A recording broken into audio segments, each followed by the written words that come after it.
একজন মহিলা বিশ্বনবীর স্ত্রী হযরত আয়েশার সাথে সাক্ষাৎ করতে এসে দেখতে পান একটি খুবই চিরজন্য চাদর বিছানো বিশ্বনবীর বিছানায়।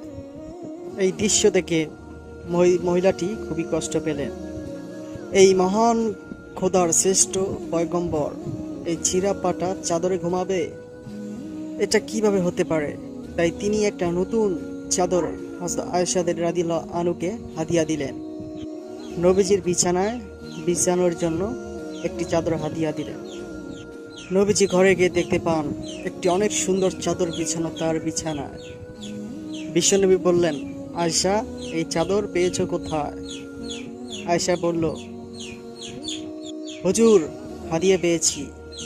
বিশ্বনবী বললেন, তুমি এই চাদর ফেরত দিয়ে দাও। হযরত আয়েশা রাদিয়াল্লাহু তাআলা বললেন, এটা আপনার জন্য গ্রহণ করেছি। নবীজি বললেন, আয়েশা, আমি চাইলে ওই উহুদ পাহাড় স্বর্ণে পরিণত হয়ে আমার পায়ের কাছে এসে পড়ত, কিন্তু আমি নিজের ইচ্ছায় এই তুচ্ছ দুনিয়া বর্জন করেছি। নবীজিকে ভালোবেসে থাকলে আমাদের চ্যানেলটি সাবস্ক্রাইব করে পাশেই থাকবেন, ইসলামিক চ্যানেল, এবং ভিডিওটি শেয়ার, একটি কমেন্ট করতে ভুলবেন না। অবশ্যই সাথেই থাকবেন, সাবস্ক্রাইব করেন।